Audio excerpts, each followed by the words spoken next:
আপনার শখের ফেসবুক পেজটিতে যে কোনো সময় কিন্তু পলিসি ইস্যু চলে আসতে পারে।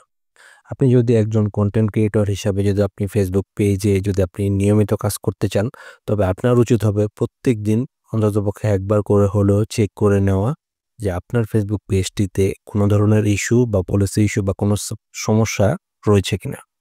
কারণ আপনার পেজে যদি আপনি কন্টেন্ট মনিটাইজেশন সেটআপটি যদি আপনি পেয়ে থাকেন, আর তারপর যদি আপনার পেজে যদি পলিসি ইস্যু আসে, তখন কিন্তু এটা খুব সমস্যা হয়ে থাকে। অনেক সময় কিন্তু আপনার মনিটাইজেশন পাওয়ার পরেও কিন্তু আপনার পেজ থেকে কন্টেন্ট মনিটাইজেশন তুলে নেওয়া হবে। এজন্য উচিত হবে একটা বার অন্ততপক্ষে প্রতিদিন চেক করা বা চেক করে নেওয়া যে আপনার পেজটিতে কোনো ধরনের সমস্যা রয়েছে কিনা। তো এখন আমি আপনাদেরকে যে পেজটি নিয়ে দেখাচ্ছি, তো এই পেজে মোটামুটি একটি সমস্যা রয়েছে।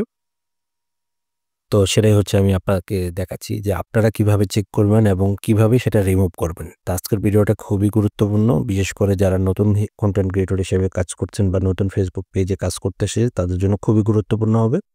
এজন্য বলব যে ভিডিওটি পুরোটা ভিডিও জুড়ে আপনারা থাকবেন। তো আপনারা এই কাজটি করার জন্য প্রথমে যে কাজটি করতে হবে সেটার জন্য আপনাদেরকে চলে যেতে হবে প্রফেশনাল ড্যাশবোর্ডে। তো এইজন্য আপনারা যে কাজটি করবেন, এই যে এখানে দেখতে পাচ্ছেন যে প্রোফাইলের যে আইকনটি রয়েছে ওটাতে জাস্ট হচ্ছে একটা ক্লিক করে দিবেন। বন্ধুরা, আপনারা এখানে দেখতে পাচ্ছেন যে ছবির যে আইকন বা প্রোফাইল যে আইকনটি রয়েছে ওটাতে জাস্ট হচ্ছে একটি ক্লিক করবেন। ক্লিক করার পর এখানে দেখতে পাচ্ছেন যে প্রফেশনাল ড্যাশবোর্ড, এটাতে একটি ক্লিক করবেন। ক্লিক করার পর দেন হচ্ছে আপনারা এখান থেকে এই যে দেখতে পাচ্ছেন যে নামের পরেই কিন্তু এখানে রয়েছে যে উইকলি প্রোগ্রেস, এটাতে জাস্ট হচ্ছে একটা ক্লিক করবেন। করার পর দেন হচ্ছে এখান থেকে দেখতে পাচ্ছেন আদার স্ট্যাটাস নামে একটি অপশন রয়েছে অথবা পেজ রিকমেন্ডেশন নামে একটি অপশন রয়েছে, এটাতে জাস্ট হচ্ছে এটা ক্লিক করবেন। করার পর এখানে দেখতে পাচ্ছেন যে আমার এখানে কিন্তু পেজ রিকমেন্ডেবল, এটা কোনো সমস্যা নাই, এটা ঠিক আছে, রিকমেন্ডেবল এ জায়গাতে। বাট একটু যদি আপনি স্ক্রল করে নিচে আসেন তখন কিন্তু এখানে দেখতে পাচ্ছেন আমাকে বলে দিয়েছে we are not recommending some of your pages content. Okay, you have option to help fix content issue that might impact your recommendation status. তার মানে আমি এমন কোনো কন্টেন্ট এই পেজের মধ্যে আপলোড করে ফেলেছি যেটার কারণে আমার পেজের যে রিকমেন্ডেশন ফেসবুক করছে সেটা কিন্তু করবে না। তার মানে আমাকে কিন্তু তারা সময় দিয়েছে যে একটা সময়, এই সময়ের ভিতরে আমি যদি আমার পেজের যেই কন্টেন্ট আমি দিয়েছি সেটা যদি সরিয়ে না নেই, সেক্ষেত্রে কিন্তু আমার যে পেজের যে রিকমেন্ডেশনটা রয়েছে সেটা কিন্তু ফেসবুক টিম নিয়ে নিবে। এখন রিকমেন্ডেশন যদি ফেসবুক আমার থেকে নিয়ে নেয়, ফেসবুক যদি আমাকে যদি ফেসবুক নিজে থেকেই যদি রিকমেন্ড না করে, সেক্ষেত্রে কিন্তু আমার পেজটি কখনো গ্রো হবে না। তো এইজন্য আপনারা প্রতিদিন অন্ততপক্ষে একবার, সকালে একবার এবং রাতের বেলা একবার চেক করে নেবেন যে আপনার বানানো কন্টেন্টে কোনো সমস্যা রয়েছে কিনা, অথবা ফেসবুক থেকে আপনাকে এরকম কোনো ইস্যু ধরিয়ে দিয়েছে কিনা। যদি থাকে সেক্ষেত্রে অবশ্যই সেটা কিভাবে রিমুভ করবেন সেটা আমি দেখিয়ে দিচ্ছি। যদি আপনাদেরও এসে থাকে এভাবে ডিলিট করে দিবেন। তো এখানে এই যে দেখতে পাচ্ছেন যে রিভিউ কন্টেন্ট নামে একটা অপশন রয়েছে, এটাতে জাস্ট ক্লিক করবেন।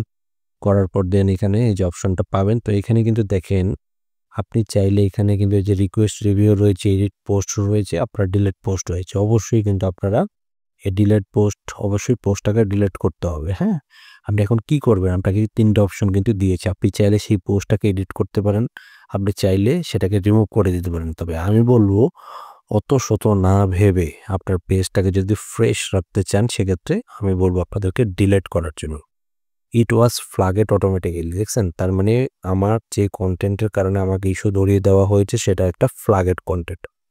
এজন্য উচিত হবে যে অপশনটা বা যেই কনটেন্টের কারণে আমার এখানে ফ্ল্যাগড কনটেন্ট তৈরি হয়েছে, তো সেই জিনিসটাকে রিমুভ করে দেওয়া। এজন্য আপনারা এখানে একটা অ্যারো বাটন দেখছেন।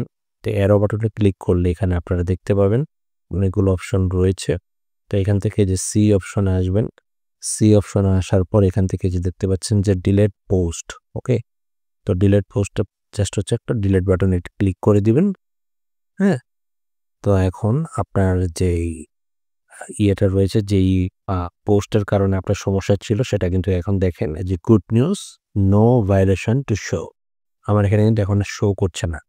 একেবারে প্রুফ আমি আপনাদেরকে দেখিয়ে দিলাম। এতক্ষণ কিন্তু আমার এখানে ছিল ফ্ল্যাগড কটেজ ছিল, রিভিউ করতে বলেছে।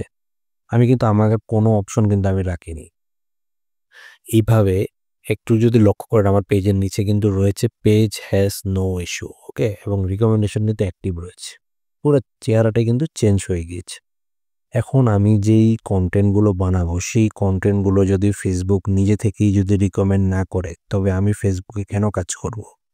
আমি যদি ফেসবুকে কাজ করে যদি আমার অডিয়েন্সের কাছে যদি আমার বানানো কনটেন্টগুলো যদি না পৌঁছাতে পারি, তবে সেক্ষেত্রে আমার পেজটি কখনো গ্রো করবে না। অনেক ক্রিয়েটর তো অনেকভাবে আপনাদেরকে দেখাতে পারে।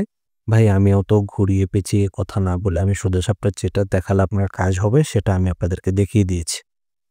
তো আমি যেভাবে দেখালাম এই সমস্যাগুলো যদি আপনাদের ক্ষেত্রেও সেম হয়ে থাকে সেক্ষেত্রে আপনারাও ঠিক এইভাবেই আপনারা রিমুভ করিয়ে নিতে পারেন। তো এই ছিল বন্ধুরা আজকের এই ছোট্ট ভিডিওটি আপনাদের কাছে রিকোয়েস্ট থাকবে অবশ্যই ভিডিওটি আপনারা টাইমলাইনে শেয়ার করে রেখে দিবেন এবং অবশ্যই হচ্ছে ভিডিওটিতে একটু লাইক, আর যারা ভিডিওতে কোনো কিছু যদি বুঝতে না পারেন অবশ্যই ভিডিওতে একটু কমেন্ট করে দিবেন এবং অবশ্যই এখনো পর্যন্ত যারা আমার চ্যানেলটি এখন পর্যন্ত সাবস্ক্রাইব করেননি, নিত্য নতুন ভিডিওগুলো সবার আগে আপনার কাছে পৌঁছানোর জন্য ভিডিওটিতে অবশ্যই চ্যানেলটি সাবস্ক্রাইব করে দিবেন। তো এই ছিল বন্ধুরা আজকের ভিডিও। সবাই ভালো থাকবেন, সুস্থ থাকবেন। আসসালামু আলাইকুম।